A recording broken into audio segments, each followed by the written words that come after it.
Bonjour, Caroline Barbeau, Société Lotissis. Aujourd'hui, nous allons vous faire un retour d'expérience sur l'opération l'écoquartier de la Plaine de Montaigu dans le cadre de la démarche HQE Aménagement à la demande de Certivea. Et je voudrais commencer par remercier Certivea de nous avoir sollicité sur ce sujet, parce que ça nous a permis aussi de prendre encore un peu plus de recul sur notre pratique et de faire un point sur, indépendamment des audits, là où on en était sur notre démarche. Je vais d'abord vous présenter l'opération rapidement pour bien comprendre dans quel cadre nous évoluons. Et puis après, on fera un point sur les bénéfices et la façon dont se passent les audits. Donc, l'écoquartier de la Plaine de Montaigu, c'est un projet vaste, dans un projet de ville encore plus vaste. Donc, comme vous pouvez le voir sur la présentation, la ville de Melun s'est donné des ambitions et les a mis en œuvre. Et pour tout ce qui concerne le croissant nord, que vous voyez, ils ont décidé d'urbaniser de façon concertée tout ce qui était au nord, en déplaçant le pôle hospitalier d'une part, et en créant un nouveau quartier de 8000 habitants, avec tout ce qu'il faut pour les équipements, les commerces, le groupe scolaire, dans la continuité, pour en fait rendre cohérent leur trame et intégrer la ville de façon plus pérenne. Donc, le quartier dont je vais vous parler, c'est un quartier qui s'étend sur 64 hectares, donc c'est conséquent, en lisière directe avec la ville, aujourd'hui sur une friche agricole. Le quartier, donc, se compose, c'est principalement de l'habitat, puisqu'on attend 2700 logements et 8000 habitants à terme, avec ce qui a été privilégié, je pense que ce qu'il faut important, c'est tous les espaces verts. C'est-à-dire que dès le départ, la partie trame verte et bleue, on y reviendra, mais a été prise en compte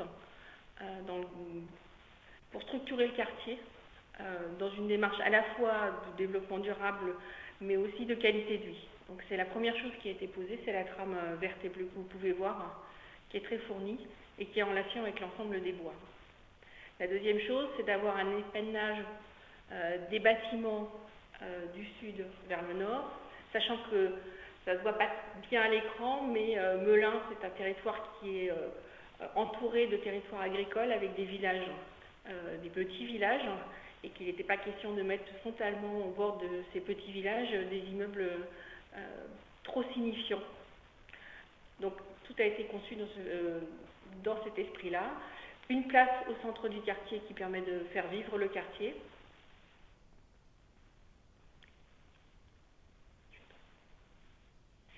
Et puis des équipements verts qui privilégient avec tout ce qui est, on dirait, santé, que ce soit pour les loisirs, que ce soit pour le partage et le lien social, qui était une demande très forte de la ville. Tout ça, et tout a été réparti de façon dans le quartier. Voilà. La dernière chose, c'est que pour une demande de desserte routière, ce que vous pouvez voir en bas, c'est un boulevard urbain, c'est le numéro 6, en fait, qui est aujourd'hui une espèce d'autoroute et qui va être transformée en boulevard urbain, qui va permettre de faire une transition et des vrais liens avec la ville actuelle et de pacifier tout ce quartier.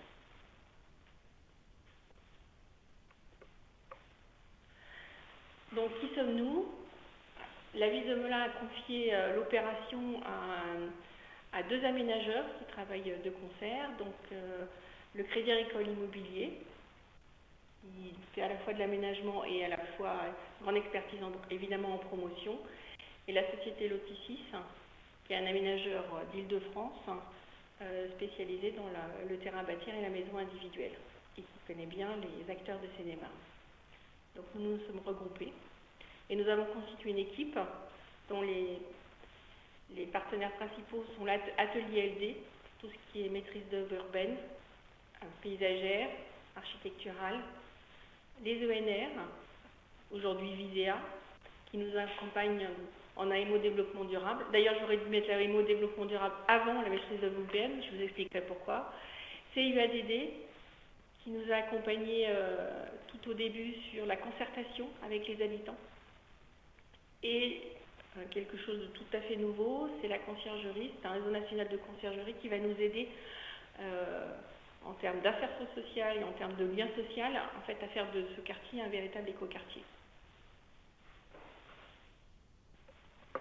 Donc le programme, rapidement, nous avons 3 tranches, sachant qu'on va augmenter la population de Melun d'environ 20%, donc c'est quelque chose de considérable.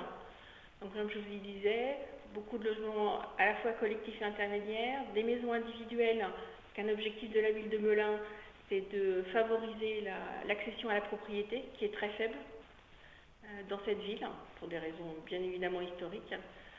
Avoir des surfaces commerciales et des activités pour que les gens trouvent dans le quartier tout ce dont ils ont besoin, en fait, pour limiter les déplacements, c'est tout à fait normal.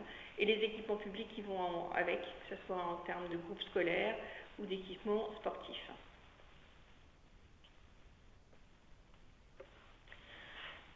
Donc le projet, alors, en termes de durée, ce qui n'est pas indiqué, mais le projet a commencé vraiment en 2012.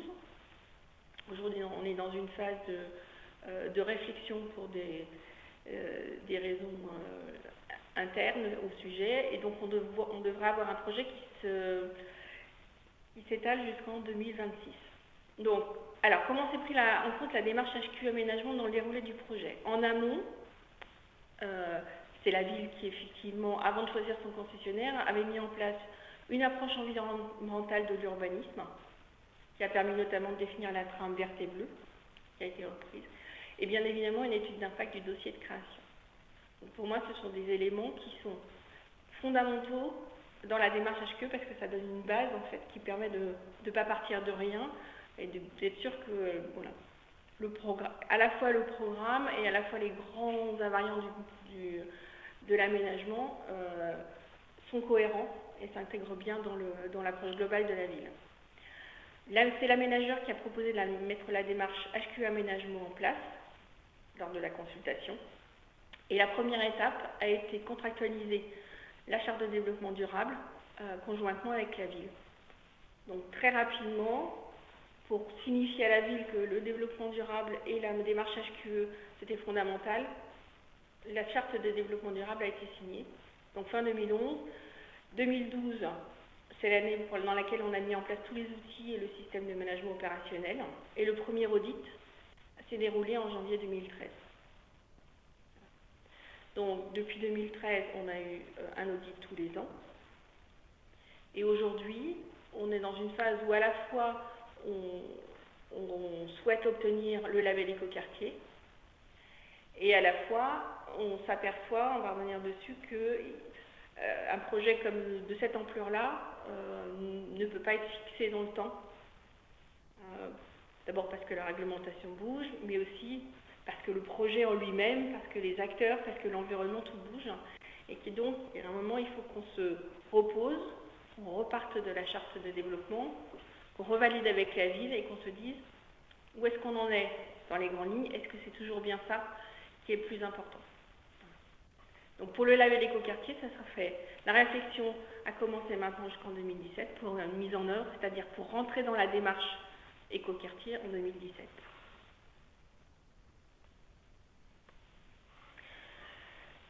Alors, la réflexion qu'on a eue était de dire, ce qui est important, je pense, quand on fait ce genre de projet, c'est de se dire qu'il y a une articulation spatio-temporelle, parce que là, je vous rappelle, on est sur 64 hectares, qui est très important. C'est-à-dire qu'on va avoir des choses qui doivent être définies très en amont, des choses qui peuvent être définies pendant le projet, et il y a aussi dans le développement durable, dans la mesure où on touche à tout ce qui est sociétal, des choses qui vont commencer pendant le projet, mais qui vont se poursuivre après avec d'autres acteurs. Et comme je vous disais, il y a des évolutions réglementaires, il y a des retours d'expérience, on voit bien notamment sur le bâti. Donc, en amont, ce qui est important, c'est tout ce qui est trame, on dirait urbaine, trame verte et bleue, les liaisons routières. Ce que nous, on a mis aussi, c'est certains principes énergétiques. La ville ayant de la géothermie, c'est des choses qui sont structurantes, et donc il ne faut pas louper, je dirais, excusez-moi du terme, au départ.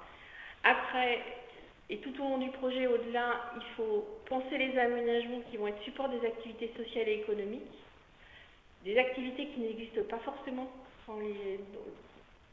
au démarrage du projet, enfin, ça c'est sûr, qui vont se construire au fur et à mesure de l'arrivée des habitants, qui vont prendre leur essor, qui vont vivre, qui vont peut-être mourir, qui vont recommencer. Et donc on a un processus qui est absolument pas linéaire et qu'on doit prendre en compte dans les aménagements. Ça concerne principalement le lien social, donc ça peut être des choses très physiques comme des choses plus immatérielles, notamment la conciergerie solidaire qui va être mise en place. Alors, un petit mot sur la conciergerie solidaire. Donc en fait, c'est un espace, c'est comme une conciergerie dans les immeubles qui permet à chacun de venir récupérer des services, que ce soit des services de blanchisserie, de dépannage, de babysitting, et à la fois qui fait lien social. Donc c'est une conciergerie de quartier qui va être mise en place pour l'ensemble des habitants du quartier. Donc à la fois, ça sert d'insertion sociale pour les gens qui y travaillent, ce qui est un objectif fort, et à la fois, ça crée du lien et ça crée un vrai lien dans le quartier. Donc ça, c'est fondamental. Donc bien évidemment, ce genre de choses n'est pas lié à l'aménagement pur, mais il est nécessaire de la mettre en place au fur et à mesure de l'arrivée des habitants pour que ce soit un point fondamental pour le quartier. Oui, bonjour, Jean-François Papeau, des ENR, enfin l'IDEA maintenant, on accompagne les deux aménageurs. C'est un des points, je dirais, qui font un tout petit peu sortir du purement environnemental et qui est très intéressant dans la démarche qui a été initiée. C'est véritablement une approche développement durable, donc qui intègre les deux autres pôles qui sont moins concernés, je dirais, que le purement environnemental, que sont le social et l'économique. L'idée ici d'une conciergerie solidaire naît de la volonté évidemment de la ville et des aménageurs de favoriser l'insertion sociale. C'est un axe très fort à Melun comme au sein des doubles aménageurs qui sont Lotissis et Crédit Agricole Immobilier. Mais ça permet surtout de faire passer d'un endroit où on vient habiter à un endroit où on vient vivre. On sait que sur ce type de quartier, qui sont finalement des implantations ex nihilo de 2700 habitants, ce qui n'est pas rien, le plus compliqué c'est de générer ce cœur de quartier qui fait qu'il fait bon vivre dans un quartier qui a 20, 30 ou 40 ans. Donc pour accélérer le mouvement aussi, cette idée de conciergerie solidaire, elle est au cœur du quartier, au cœur physiquement, puisqu'elle est, vous l'avez vu sur le schéma que vous présentez Caroline Barbeau tout à l'heure, au centre sur la place centrale, mais il est au cœur des services qui vont être offerts. C'est-à-dire que c'est aussi le moyen pour les gens d'avoir quelqu'un à qui déposer les clés quand on a des travaux à faire chez soi ou simplement une visite. C'est les petits travaux qui peuvent être effectués dans les copropriétés et qui font que le carreau cassé il est remplacé rapidement plutôt que d'attendre qu'un deuxième puis un troisième soit cassé avec toute la lenteur qu'on peut connaître dans ces cas-là. C'est faciliter l'appropriation de nouveaux habitants qui vont, vu les tranches, arriver à des moments où il y aura une partie en chantier et puis une partie chez eux. Donc ils ont besoin d'un soutien à ce moment-là et d'un soutien physique. On sait que finalement beaucoup des soucis que peuvent rencontrer les gens s'aplanissent quand ils ont simplement quelqu'un physiquement à qui en parler, et c'est bien le rôle de cette conciergerie. Au-delà de ça, il y a évidemment l'accompagnement de ce qu'on désigne aujourd'hui par urbanisme transitoire et sur lequel on reviendra tout à l'heure, et qui est de faire en sorte que dès le début, les gens se sentent bien dans leur quartier, même quand ils sont 200 au départ, 300, 400, 500, et ne pas attendre finalement que tout soit fait pour commencer à penser services et commerce. On connaît la complexité pour un petit commerce, une boulangerie ou une petite épicerie de s'installer au tout départ. Il n'y a pas assez de clients tout simplement. La conciergerie sera là pour pallier à la chose et dès le départ offrir à des gens qui ne l'auraient pas eu sinon des services de proximité. Donc c'est vraiment quelque chose qui, au-delà de l'environnement et sur lequel effectivement certains points se prennent très très en amont, là c'est une réflexion opérationnelle qui naît du calendrier d'un quartier qui met une quinzaine d'années à se produire, qui est une réaction à ça et qui en même temps sert le projet à court terme et même à très long terme. L'idée, c'est vraiment de créer un morceau de ville dans lequel il fait bon vivre sans que ce soit simplement un argument commercial. C'est vraiment l'objectif, c'est comment faire en sorte que ce quartier soit agréable dès la première année d'implantation, alors qu'il faut reconnaître que les gens qui s'installeront seront pour partie dans ou juste à côté de chantiers qui s'installent. C'est un point qui me semble important, qui est un petit peu connexe au HQE aménagement et qui en même temps est tellement au cœur de la préoccupation des gens et donc des préoccupations environnementales que ça me semblait important de faire un focus précis sur ce point. L'intervention de M. Papot montre bien la complexité du développement durable qui à la fois prend beaucoup à l'environnement, mais prend aussi beaucoup à l'humain, et qu'il est nécessaire de traiter, et ce qui n'est pas le cœur du métier d'un aménageur, et que aussi l'aménageur apprend avec la ville et avec le projet, notamment pour un projet de cette envergure-là. Donc, il y a deux autres choses effectivement dont on voudrait vous parler. C'est au niveau du bâti, qui est quand même une composante fondamentale pour un aménagement. C'est, alors je dirais, plus que la difficulté, je vais dire, prise en compte des évolutions réglementaires et des retours d'expérience. Sur une période de 15 ans, on a une évolution des certifications qui est en cours et qui est permanente. Les retours d'expérience montrent aussi que les stratégies de sobriété énergétique, elles peuvent varier en fonction des matériaux, en fonction de ce qu'on est capable de faire. Dans le cadre de l'écoquartier, on est passé d'une approche par bâtiment à se dire c'est une approche quartier qu'il nous faut pour une raison d'équité et pour traiter ça de façon plus globale et apporter la meilleure réponse. Et la dernière chose, c'est effectivement, on voit bien qu'au niveau des matériaux, du bas carbone, il y a d'autres choses qui sont en train d'entrer en jeu. Et donc, il faut, dans le cadre du développement durable, avoir à la fois des objectifs qui soient ambitieux, mais qui permettent une certaine souplesse dans la mise en œuvre des moyens. Dernière chose, qui n'est pas indiquée et dont a parlé M. Papot, c'est l'urbanisme transitoire. C'est quelque chose qui n'avait pas été pris en compte au départ, qu'on est en train de réintégrer en se posant. Que ça soit sur trois axes différents. Le premier, c'est qu'on est sur des terrains qui sont en friche agricole. Et donc, on a réalisé la nécessité de remettre en culture les différents espaces dans un cadre de développement durable, puisque l'agriculture, on dirait traditionnelle, et l'agriculture développement durable. Donc, de se donner des objectifs ambitieux, mais à la fois pour ne pas laisser ces terres pour le moment sans rien, et à la fois pour enrichir l'environnement du quartier. Donc ça, c'est un des premiers objectifs de l'urbanisme transitoire dans le cadre de l'appel à projet qui a été fait par la région. Le deuxième, c'est que dès que les premiers habitants vont être là, ils trouvent des aménités positives dans le quartier, c'est-à-dire une place pour laquelle se rejoindre, des cheminements qui leur permettent d'accéder directement aux différents espaces boisés et au bassin d'agrément, pour qu'au fur et à mesure, ils ne se sentent pas perdus en fait dans un quartier qui est quand même très grand, mais qu'ils se sentent tout de suite dans un quartier. Ça sera accompagné par la mise en place progressive de la conciergerie pour avoir un lien social. On fait à la fois de l'urbanisme physique pour que les gens se sentent dans un quartier, non pas dans un chantier en permanence, avec un lien social à travers la conciergerie dès le départ. Et la troisième chose, c'est utiliser le fait qu'on peut accueillir des entreprises innovantes sur le quartier en attendant que l'ensemble des commerces s'installent pour donner une dynamique en fait commerciale un petit peu alternative dès le départ du quartier et lui donner une vie qui ne serait pas possible dans un cadre, on peut dire, normal commercial.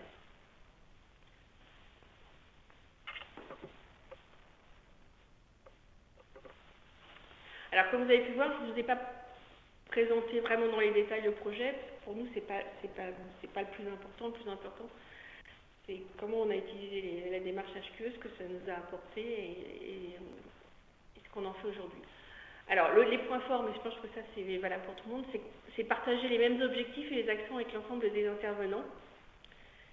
Voilà, quand on dit, dans le cadre de la démarche, l'objectif qui a été défini, c'est celui-là. Il n'y a pas d'hésitation, il n'y a pas de discussion. Ce sont des objectifs qui ont été définis et tout le monde les connaît. Ça, je pense que c'est le point fondamental.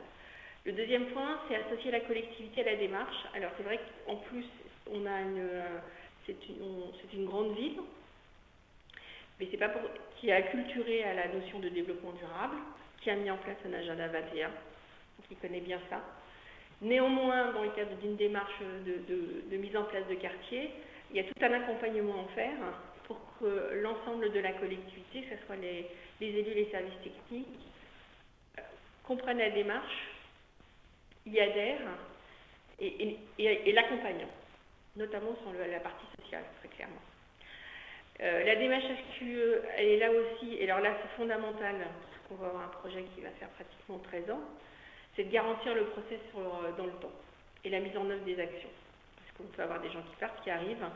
La démarche permet d'avoir une traçabilité immédiate et pérenne en fait. Tout ce qui a été fait, décidé, et tout ce qui doit rester à faire. Et donc les points forts, ça c'est ce qu'on a vu en filigrane dans tout ce qu'on vous a présenté jusqu'à présent, c'est que ça permet d'intégrer les dimensions sociétales dans le travail de l'aménageur. Ça le sort un petit peu de son travail habituel. Et à la fois, ça permet dès le départ de se poser des questions de l'humain dans un travail d'aménagement au cœur d'un quartier. Donc, je vais me permettre juste de résumer ou de synthétiser le propos. La démarche HQE aménagement, qui plus est quand elle est certifiée, parce que ça permet d'attester que ce n'est pas simplement pour se faire plaisir ou pour communiquer, elle donne une colonne vertébrale à l'aménagement et comme toute colonne vertébrale, elle commence par le cerveau, je dirais, ou en tout cas par celui qui doit donner l'impulsion, c'est vraiment la politique territoriale. Ça n'a de sens que parce que c'est une conséquence de choix politiques qui vont être portés pendant l'aménagement, coportés avec l'aménageur, mais qui vont être prolongés dans le temps.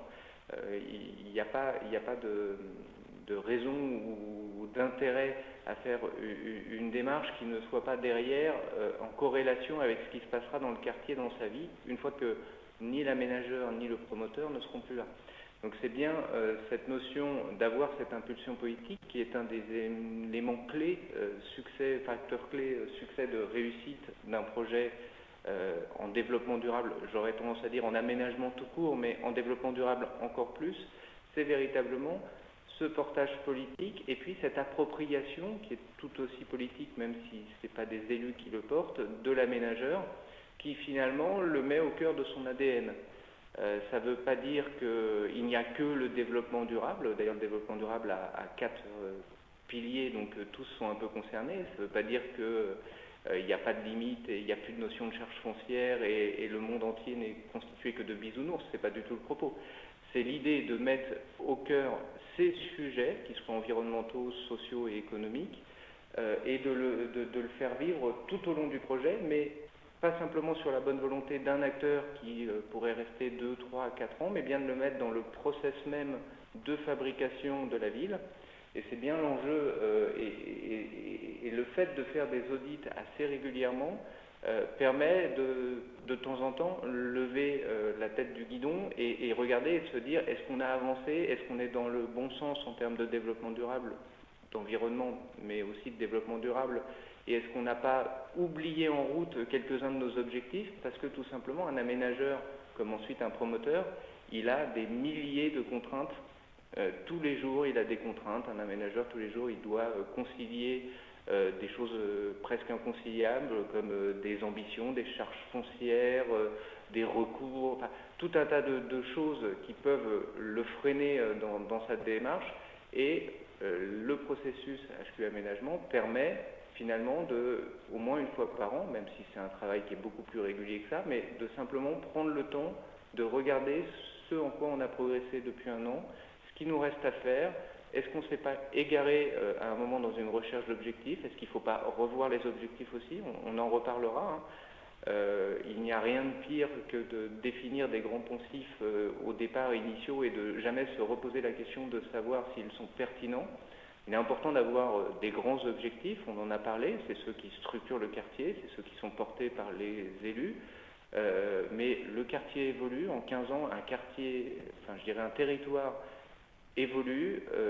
Une route, une rocade était un projet, peut un jour devenir une réalité. Des élus peuvent changer, les réglementations changent, etc. Donc il faut avoir ce fil conducteur et en même temps être capable ponctuellement de se dire est-ce que je vais encore dans la bonne route? Est-ce que ce que j'ai défini en 2012 est encore applicable en 2020, est encore exemplaire, est encore faisable et véritablement l'enjeu pour le quartier que je vais livrer?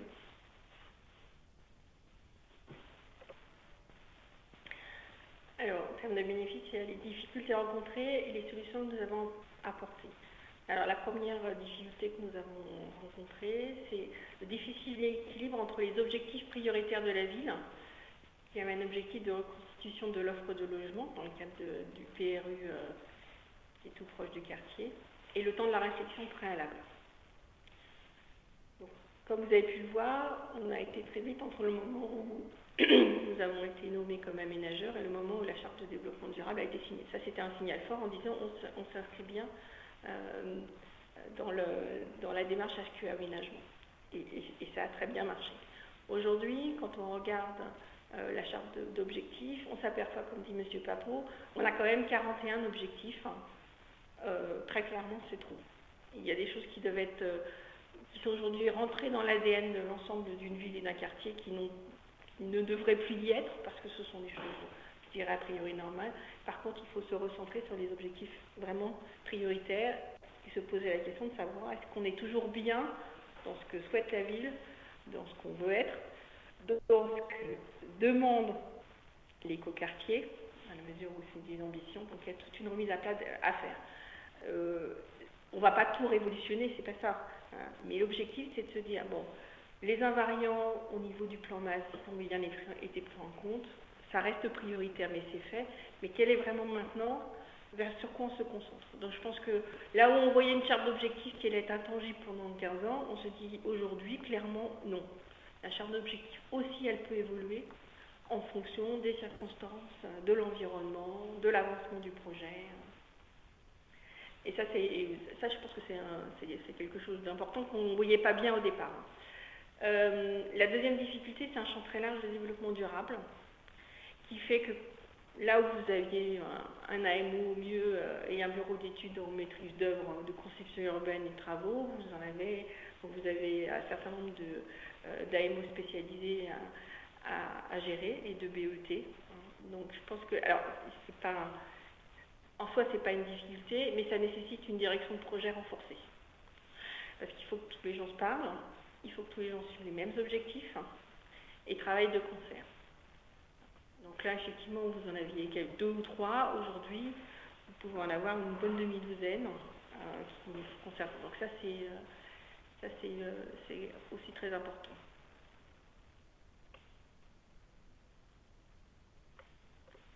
Donc le déroulé d'audit, comment ça s'est vécu? Donc on a eu un premier audit d'admission phase 1 à 4. Alors pourquoi de phase 1 à 4 directement et non pas phase 1 à 3? Pour les raisons que j'expliquais, qui étaient de dire qu'il a fallu qu'on aille très vite. C'était un engagement qu'on avait pris au niveau de la ville. Donc, et depuis, on a fait 2 audits de suivi pour la phase 4, puis pour la phase 5 pour la mise en œuvre. Et cette année, on va se faire un audit de vérification des documentaires dans la mesure où on est en pause au niveau de l'aménagement du quartier. Alors, le vécu, on pensait que les 3 jours du premier audit seraient trop longs. Je confirme qu'il faut bien 3 jours, à la fois pour l'auditeur, qui prenne bien en compte l'ensemble du projet, c'est fondamental, et pour l'équipe aménageur ville, pour en fait intégrer vraiment, parce que on intègre la démarche dès le départ, mais ça devient une vraie réalité quand on fait le premier audit, clairement. Parce que c'est là où on se rend compte qu'effectivement, ce qu'on a un peu passé sous la trappe, ce qu'on a bien fait, ce qu'il faut modifier, voilà. Et donc, c'est une durée nécessaire pour échanger beaucoup avec l'auditeur, pour se poser des questions, pour échanger entre nous. Donc, c'est vraiment important. Une deuxième chose en termes de déroulé d'audit. Alors, pour être très positif, la première fois qu'on a fait un audit, j'étais ravie parce qu'effectivement, ça nous a donné un retour sur notre pratique et sur l'avancement qui était fondamental. C'est-à-dire que ça nous a bien dit, là, c'est très bien, mais alors là, par contre, vous pêchez un petit peu. Et ça, c'est vraiment important. Donc, un audit, pour nous, c'est ça. Hein, c'est quelque chose de positif pour dire, vous êtes sur la bonne voie, ou là, il faut revenir un petit peu, faire les choses différemment, donc c'est, je dirais, excusez-moi l'expression, tout bénéfice. Un deuxième point qui est important pour nous, c'est qu'effectivement, à la fois, on a un auditeur, et à la fois, Certivea fait une relecture de l'ensemble du document et du rapport d'audit. Donc ça nous donne une double vision qui est souhaitable parce qu'effectivement ça permet de sortir d'une vision purement d'une personne qui est l'auditeur, qui, quoi qu'on dise ou quoi qu'on puisse faire, a son propre référentiel. Mais donc ça permet d'avoir quelque chose qui est beaucoup plus normé, on est sûr de bien être dans la démarche. Et à la fois, c'est un petit peu difficile parce que c'est décalé en termes de dynamique de la phase active de l'audit. C'est-à-dire que ça vient un peu tard. Donc ça, c'est quelque chose à prendre en compte. Donc c'est une bonne chose pour nous, mais c'est vrai que c'est un peu perturbant quand on est dans la phase de l'audit. La troisième chose, c'est qu'effectivement, cette année, Certivea nous a autorisé à faire un audit documentaire qui est prévu dans la méthode. Et ce qui est vraiment indispensable pour les années calmes, parce que ça permet à la fois de continuer à maintenir l'ensemble des éléments qui sont nécessaires dans une période où il n'y a pas forcément beaucoup de choses qui changent, donc ça c'est très important.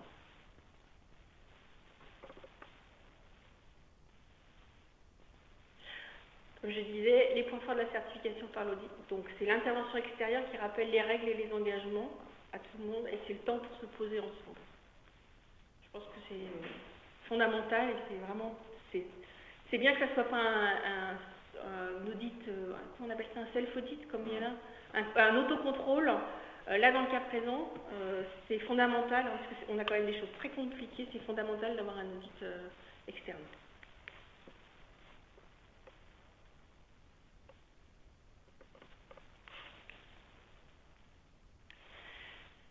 Alors, ce qu'on pourrait dire, alors sachant que chaque projet est différent, mais je pense qu'il y a des invariants qu'on souhaiterait faire passer par rapport à notre retour. Peut-être que si on fait la même webconférence dans 5 ans, on aura d'autres choses à vous dire. Enfin, je suis sûre qu'on aura d'autres choses à vous dire. Mais aujourd'hui, clairement, ne pas faire l'impasse sur un diagnostic préalable, qui est un diagnostic spécifique de la démarche, qui n'est pas celui de l'étude d'impact. Donc, ce qu'on veut faire passer, c'est que la première personne que vous devez embaucher, c'est votre assistant maîtrise d'ouvrage en développement durable. Parce qu'il va mettre en place à la fois le diagnostic et à la fois toute la trame qui va permettre dès le départ d'intégrer l'ensemble des éléments et de la méthodologie dans la conception du projet. C'est pas toujours facile, mais si possible, c'est ce qu'il y a à faire. Le deuxième point, c'est s'assurer du partage des objectifs par la collectivité. Donc, c'est un double enjeu. Le premier, c'est qu'effectivement, que les objectifs soient suffisamment clairs pour qu'il n'y ait pas d'ambiguïté vis-à-vis de la collectivité, et à la fois d'éviter d'y mettre trop de moyens, de la façon de faire, pour éviter de se bloquer derrière. Après, c'est un petit peu compliqué de revenir en arrière. Donc, il faut à la fois faire des objectifs en nombre suffisamment restreint pour que ça soit lisible par la collectivité. Ça, c'est une première chose. Je peux vous dire que les 41 objectifs qu'on a là, c'est trop. C'est pas lisible. Donc, il faut vraiment se concentrer sur ce qui est important, tout en gardant un œil sur le reste, je pense en termes de communication. Et surtout, que ça reste des objectifs et non pas des moyens. Parce que tout va changer. La réglementation, l'environnement. Il faut rester là-dessus. Ce dont on s'est aperçu, au départ on était un petit peu embêtés, on disait ça prend du temps, mais je pense qu'au minimum, et c'est pas la seule opération que j'ai faite avec l'HQ Aménagement, il faut au minimum 1 an et demi entre le démarrage et le premier audit. Donc je pense qu'il faut ce temps-là pour tout mettre en place, pour que l'ensemble des acteurs s'approprient, pour qu'on ait des choses à expliquer. Donc je pense qu'il ne faut pas... Pour moi, il ne faut pas paniquer en disant l'audit, la première chose. Non, il faut prendre le temps. Certivea nous accompagne de façon claire là-dessus. Mais il y a un temps de maturation qui, pour moi, est de 1 an et demi, à peu près, entre le moment où vous commencez et ça. Et la dernière chose, c'est qu'il faut rendre le HQE aménagement naturel. C'est qu'il faut en parler beaucoup et souvent de manière positive. Toujours positive. Ce n'est pas une contrainte. C'est une démarche et c'est une chance de pouvoir le faire. Donc, je pense qu'il faut que le HQ Aménagement, ça arrive tout le temps, qu'on explique qu'on est dans ce cadre-là, qu'on fait, pourquoi, c'est-à-dire que tout le temps. Je pense que c'est vraiment important. C'est pas au moment de l'audit uniquement, c'est pas non plus pour valoriser particulièrement la démarche, c'est plus de dire on est dans un cadre et on avance tous ensemble sur des choses qu'on s'est fixées ensemble. Voilà. Je pense que c'est le plus important. Merci, on a fini notre présentation pour le moment fini. Avez-vous des questions?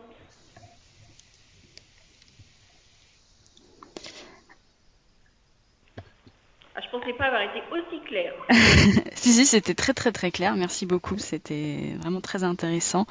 Alors, est-ce que Madame Boudaoud a des questions?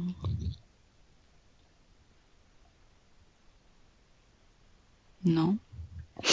Moi, j'ai juste une petite question puisque vous avez évoqué le label écoquartier, que vous souhaitiez rentrer également en labellisation. Je voulais savoir du coup si pour vous les deux démarches étaient complémentaires. Vous voulez une réponse langue de bois ou une réponse réelle? Bah, donnez-moi la réponse réelle. Alors la réponse réelle, c'est que ces deux démarches qui sont en train de se marcher dessus pour moi, à partir du moment où le label écoquartier va faire un audit tous les ans, je dois dire que personnellement, je ne comprends pas très bien.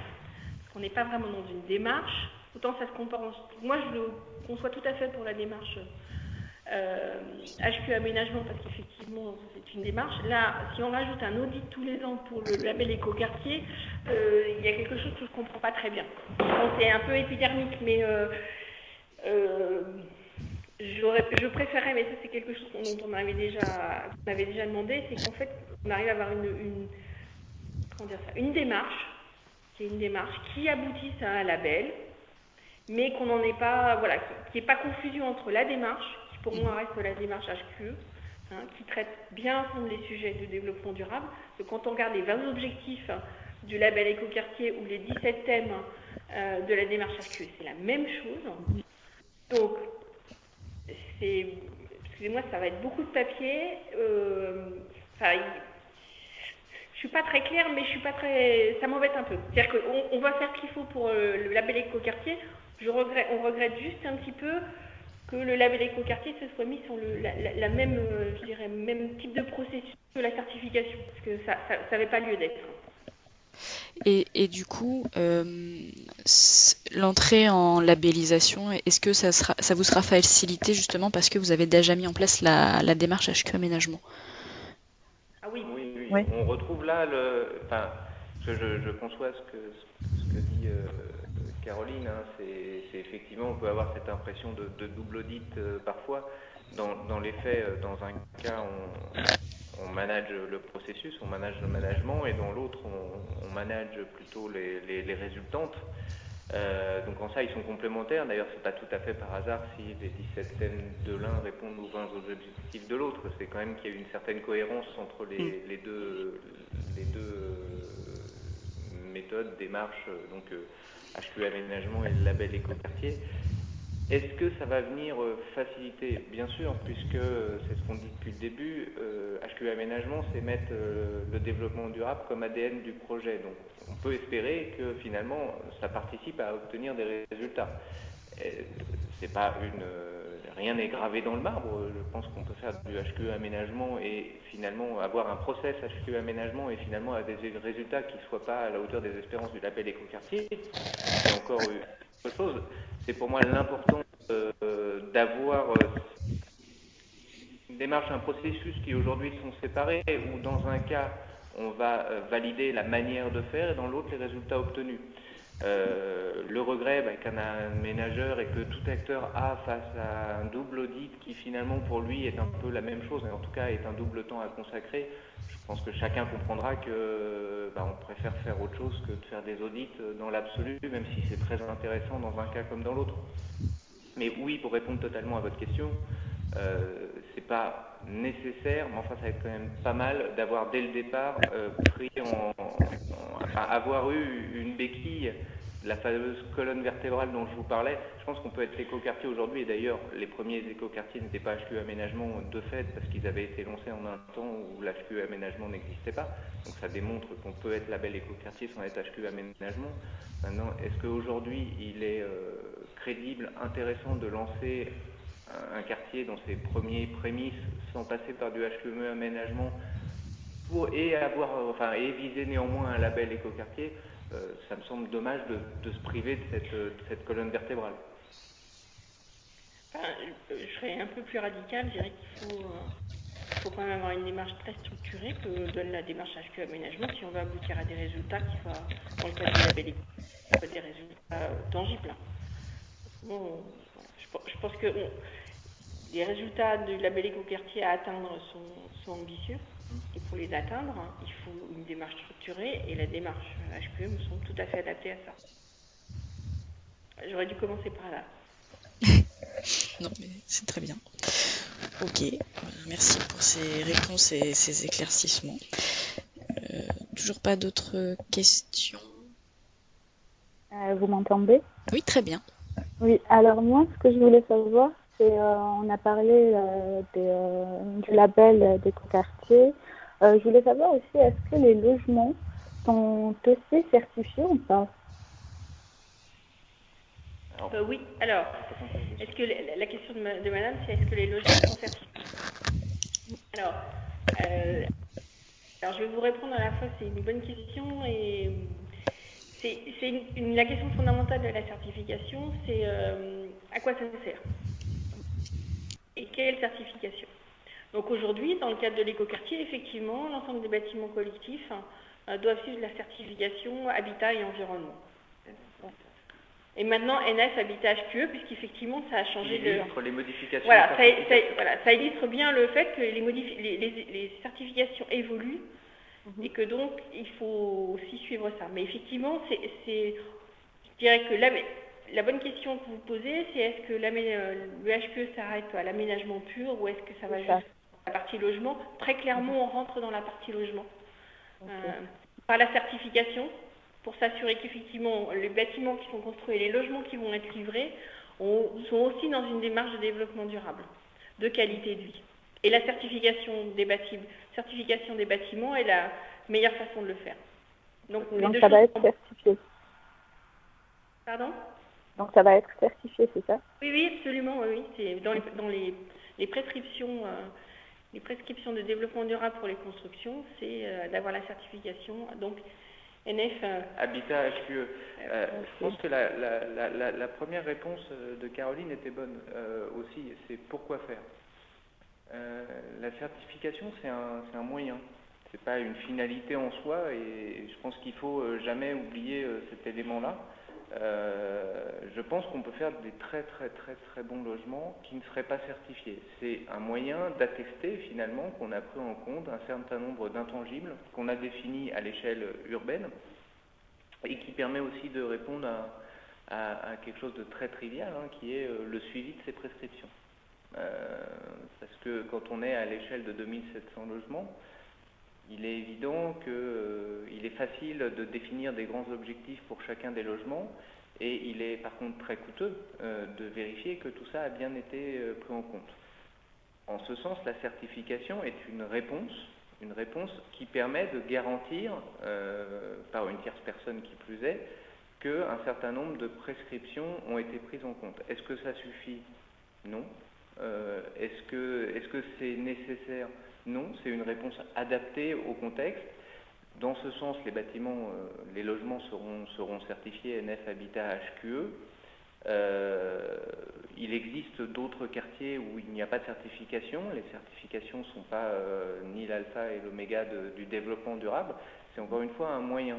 Par contre, il est évident qu'on ne peut pas avoir une démarche, à mon sens, de qualité environnementale ou de développement durable à l'échelle de l'aménagement et dire pour la promotion immobilière, peu importe, c'est pas mon souci. Ah si, c'est votre souci. De la même manière que on ne peut pas avoir une démarche HQE aménagement sans se préoccuper de ce qui se passera quand on ne sera plus là comme aménageur. Le premier point qu'on envoie, c'est leur logement. Il doit être de qualité et il doit être au niveau de développement durable que le quartier s'est fixé. Il ne peut pas être moins 10 ans parce que c'est là où vivent les gens. Enfin, ils vivent aussi dans les rues, mais ils passent souvent plus de temps chez eux que dans la rue. Donc les deux sont importants et les deux doivent être traités avec une importance donnée aussi importante. Encore une fois, là, en l'occurrence, la certification nous permet, mais ce n'est pas la seule prescription qui est faite au logement, hein. Il y en a d'autres qui concernent le lien social dont on parlait, la gestion des espaces communs, etc., qui sont aussi importantes, mais cette certification nous permet de garantir qu'un certain nombre d'invariants que nous avons fixés ou que nous fixerons encore, parce que ça évolue pas tous les jours, mais ça évolue tous les ans, seront respectés. Très bien. Je voulais aussi savoir, alors vous avez parlé d'évolution réglementaire. Oui. Je voulais savoir en quoi elle peut impacter ce projet. La première évolution réglementaire auquel tout le monde va penser, c'est l'avènement de l'ART de 2012. La réglementation thermique. Effectivement, entre le moment, c'est les temps longs d'aménagement dont on parlait tout à l'heure. La RT 2012, elle intervient a posteriori de la signature des chartes, etc. Mais la réglementation thermique, puisqu'on en parle, elle évoluera encore. On est maintenant sur une RBR qui se profile à horizon 2020, dont les prémices seront certainement en 2018. Enfin, je ne suis pas dans le secret des dieux, mais on peut imaginer qu'il y ait ce tempo-là. Qui va faire évoluer les choses. On a la réglementation, des réglementations acoustiques qui ont été modifiées. Ça ne veut pas dire que c'est moins, ça veut dire que simplement il faut toujours... Écoquartier, il y a quand même une notion d'exemplarité. Alors Écoquartier pour le label ou HQE Aménagement, il y a toujours une notion d'exemplarité. Cette exemplarité, ça ne peut pas être de livrer des bâtiments comme les autres. La réglementation nous rejoint. Quand il y a 10 ans, nous on faisait des prescriptions et on nous regardait avec des yeux ronds en disant vous êtes juste des fous et ça passera jamais. La réglementation a évolué. Ce sont les bâtiments qui se conçoivent aujourd'hui sont les mêmes que ceux pour lesquels on nous disait vous êtes des fous il y a 10 ans. Donc ça c'est un premier point, c'est que ça fait évoluer ces choses-là. Donc l'acoustique, l'accessibilité, il y a un ensemble de réglementations qui changent. Effectivement, surtout en termes de bâtiments, c'est souvent lui qui porte le plus gros impact de charges foncières. C'est un premier point. Mais l'évolution des réglementations, elle correspond aussi à une évolution de la mentalité des gens. Si on revient juste sur l'énergie de seconde, il y a eu un temps où on ne pensait qu'à la réglementation, qu'à la consommation réglementaire, c'était les 5 usages de l'ART. Aujourd'hui, les temps changent, la façon de penser change et donc les réglementations sont en train de penser. La RBR va intégrer l'énergie grise, va intégrer la consommation électrodomestique. Bref, l'énergie est redevenue, je dirais, plus globale qu'elle n'a été et n'est plus un simple outil technique, ce qui est quand même l'enjeu des études RT. Mais on commence à avoir une réflexion beaucoup plus globale. On parle si on revient sur des labels, c'est le bas carbone, mais on parle de matériaux biosourcés. On a une réflexion qui est beaucoup plus, je dirais, mature par rapport à l'énergie qu'elle n'était il y a 10 ans. Forcément, quand on a défini les objectifs, ils étaient en regard de ce qui était, donc en 2010-2011, ils étaient en regard de ce qui était acceptable et compréhensible par tous. On parlait tous d'usage réglementaire. Les objectifs traitaient d'usage réglementaire. Aujourd'hui, la donne a un peu changé, les gens ont évolué, et c'est aussi le rôle de l'écoquartier que d'être exemplaire du point de vue énergétique, mais plus globalement, et en enlevant un peu les œillères qu'on pouvait avoir à l'époque, de ne regarder que le résultat d'études purement réglementaires qui permettaient de se comparer à une norme et non pas de définir l'énergie dépensée au global. C'est que généralement, avec les certifications, on va au-delà de la réglementation. Donc là, par exemple, je parle en ce qui concerne les logements. J'ai une petite expérience concernant les logements et je sais que avec une certification, généralement, on va au-delà. Donc là, par exemple, avec la nouvelle réglementation, je ne pense pas que cette certification, que les logements certifiés peuvent être impactés dans ce sens. Alors, après, oui. Quand on parle de réglementation, c'est pas forcément que les réglementations qui concernent les bâtiments. Pour prendre un exemple qui les impacte, mais qui n'est pas lié, c'est la façon dont la géothermie est prise en compte comme énergie renouvelable. Le seuil, par exemple, il y a un seuil minimum, la géothermie c'est sur le quartier, c'est pour tous les logements collectifs. Aujourd'hui, la façon dont la géothermie est gérée, par un apport qui n'est pas complètement en géothermie, mais bon, à peu près 70%, on est dans les normes en disant c'est de l'énergie renouvelable. Peut-être que dans 5 ans, l'État va dire, ah ben non, vous faites pas la façon dont vous faites votre géothermie, elle n'est pas assez énergie renouvelable, et donc on va basculer ailleurs. Donc, ce que je veux dire, c'est que la réglementation, elle porte sur beaucoup d'autres choses, sur la densité, dans le cadre du PLU, elle peut porter aussi sur la gestion de l'eau, qui peut évoluer sur la gestion des boisements. Tout ce qui est environnemental, ça bouge beaucoup. Donc les réglementations, elles ne sont pas uniquement sur le bâti, mais des réglementations. Il y a eu un petit article il n'y a pas longtemps qui disait qu'en 12 ans, il y avait eu 60 lois votées concernant l'urbanisme. Voilà. Et donc à chaque fois, effectivement, vous pouvez vous trouver face à une réglementation qui vous oblige, d'une façon ou d'une autre, à faire bouger votre projet. Voilà.